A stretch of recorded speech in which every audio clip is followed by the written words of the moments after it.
What is going on, Lucid fans? Welcome back to Financial Journey. So today I want to give you a quick overview of what to expect for this upcoming week, what might cause a little bit more volatility, and where things might be going from here. Before I get into any of that though, make sure you guys hit that thumbs up and subscribe. I always greatly appreciate that. And with that, let's get right to it. And on a side note, hopefully everyone's having an amazing weekend thus far. Based on Friday, it did go down that 0.72%, but I've already done a video tentatively why over the last couple of days what has happened is a little bit more of an overreaction. But when it comes down to this upcoming week, who knows what will happen, because there is a lot of opportunity for volatility. Because looking at this though, there is a ton of companies having their Q2 earnings, and a lot of this could go very much right or very much wrong, such as even Microsoft, Google. There's a lot of big names here that could really dictate whether there's some fear or optimism in the future. Similarly, when it comes down to fear or optimism, the good old Feds on Wednesday are going to be having their Fed or their decision rate. Forecast is that it's going to be raised to 25 basis points to 5.5%, which I already feel is factored into the price. So I don't feel that in among itself will cause anything crazy, but Powell talking afterwards, that is what is going to cause things a little bit more of a disruption. Once again, if he's optimistic or hawkish, I do feel that he's going to be leaning a little bit more towards the optimistic stance based on the data that's been coming out. So I feel that will definitely really help the broader market, which I'm going to touch on the technicals and a lot of other things in a second. But there's also GDP coming out on Thursday, and Friday there is PCE. So this is going to be one hell of a week. And Lucid specific though, it looks like they are participating in a game-changing EV battery technology webinar. And so this is going to be on July the 27th, Thursday at 10 a.m. Eastern. So this is going to be a fairly good one. It looks like also Rivian is participating as well. And generally in the past, whenever Lucid has participated in some form of kind of showing off their technology, it usually helps, and plus there's a little bit of Easter eggs, generally speaking. So who knows what that will bring, but hopefully a lot of positive things. When it comes down to Lucid as well though, based on their actual Q1 transcripts, they did indicate the fact that the Sapphire is on track to actually have production later this summer to either mid-September.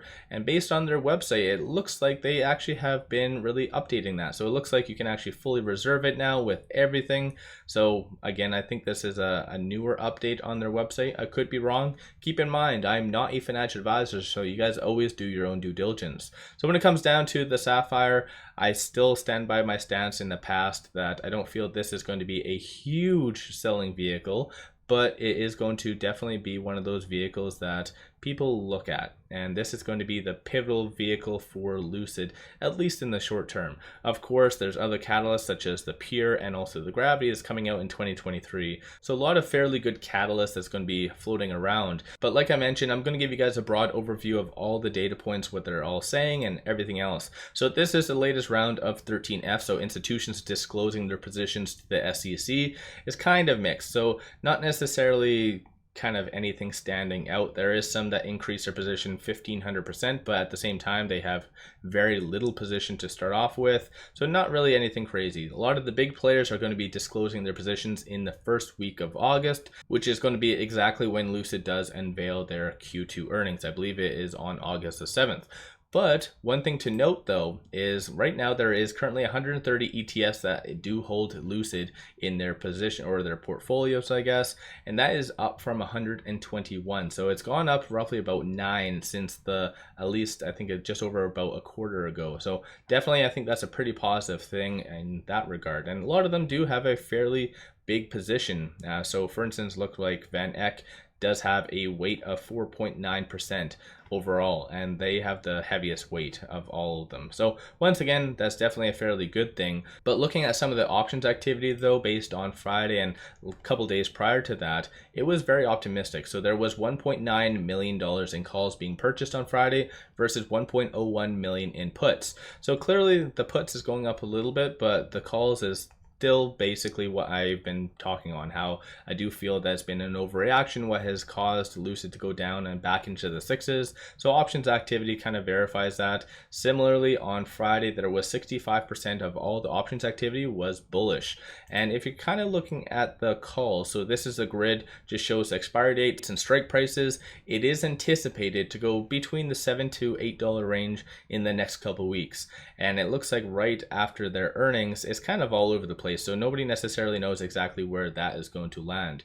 So let me know you guys' thoughts. And just on a side note, just for fun, let me know your price predictions where you think Lucid is going to end up after their Q2 earnings. So again, just let me know you guys' thoughts on that. And as far as big money getting in, definitely it's been a 180. So this whole week has been full of institutions getting in. Whereas the previous week, I did bring up on a couple of videos on how it was very noticeable how big money was just clearly taking a step back. But based on especially the start of the week and more so near the tail end, they were very much buying the dip. So these are all the transactions that did occur on the secondary market over $100,000. And the majority of it is buys. There are some sells here, so it's not 100% all positive. Still, I think this is a fairly good thing in my opinion. But let me know you guys' thoughts on that. So these are all the transactions, pretty significant. And one thing to note, there was a very big one, 121.4 million. So there was a huge transaction that did occur Friday after hours. So this one is very abnormal. And when it comes down to it though, looking at these two indicators, number of retail investors are kind of flat based on Friday, but over the last little bit, ever since the 11th, it looks like they have been getting out. So maybe I missed the memo on that or on why, I'm not really sure. Let me know you guys' thoughts on if you, for instance, did sell out during this time period and potentially why. Looking at stochastic though, it is at 35, a little bit more of a bearish sentiment behind the scenes. And one final thing just to go over before I give you a price prediction. So with it being at $6.87, it is currently between this P and the R1 on the fib levels. So $6.51 is that next big support versus $7.17 is that next big resistance. I do feel, given all the stuff that is coming out, I feel a lot of the bigger companies are going to have very good home run earnings. And of course, I know that's more of a blanket statement. There's going to be some negatives in here, but a lot of the bigger names, more of the tech components, are all going to be fairly good, which of course tech will definitely boost up the NASDAQ. And when it comes down to the Feds, I feel that Powell is going to be very optimistic on Wednesday, and that is going to cause Lucid to go up and potentially very much easily break past this R1, so the 717, and maybe go to around the $7.57. I don't feel that given the current condition right now, there's enough to get over that. But you never know, right? There's a lot of different things happening this week, and potentially there might be a good Easter egg coming from the July 27th webinar as well. But like I said, I do feel realistically it can get to around the mid sevens given this current circumstance. And unless there's a surprise that does come out from Lucid, like I said, their earnings is right around the corner on August the 7th. So historically in the past, they have liked to really unveil something very, very positive. And the next big thing for them to unveil is the gravity. So in this next upcoming week, if they unveil the gravity and it's in the price point that people really do appreciate and really like, maybe below 90,000 ideally, or hopefully, I don't know. But still, if that is the case, then yeah, consider this $7.57 just a wash, and welcome back to the eights most likely. But let me know you guys' thoughts on all this. Don't forget to hit that thumbs up and subscribe. I always greatly appreciate that.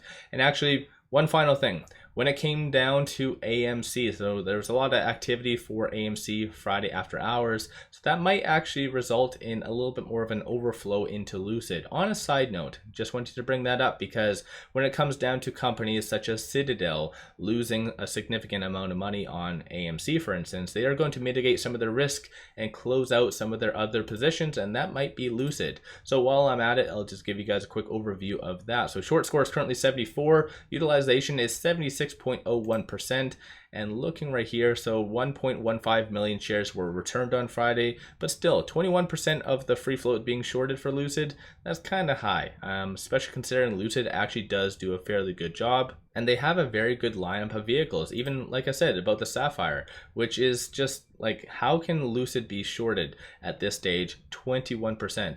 I get, yes, there's some risks, potential demand issues and various things like that, but 21% seems a little bit crazy and too high for me. 171.29 million shares overall are being shorted, and cost to borrow is just kind of pennies, so 1.02%. So let me know you guys' thoughts. Definitely, like I said, this is something to consider, because on paper Lucid has had everything possible for a good squeeze, and you never know what might come and develop from AMC, might roll over potentially into Lucid and a lot of the other stocks on the open market as well. So let me know you guys' thoughts. Don't forget to hit that thumbs up and subscribe. I always greatly appreciate that. And one final thing I just want to share with you, take advantage of this promo with Moomoo, link in the description below and also the comments. It's free to sign up for an account, plus it gives you $0 commission, free level 2 trading. But if you throw $100 at this account, you get 5 free stocks. Each stock is valued up to $2,000, and you also get a $50 cash reward. So this is a huge deal. Take advantage of this while you can. Link in the description below and also the comments. With that said, I appreciate you guys watching. Let's all make a lot of money on Lucid.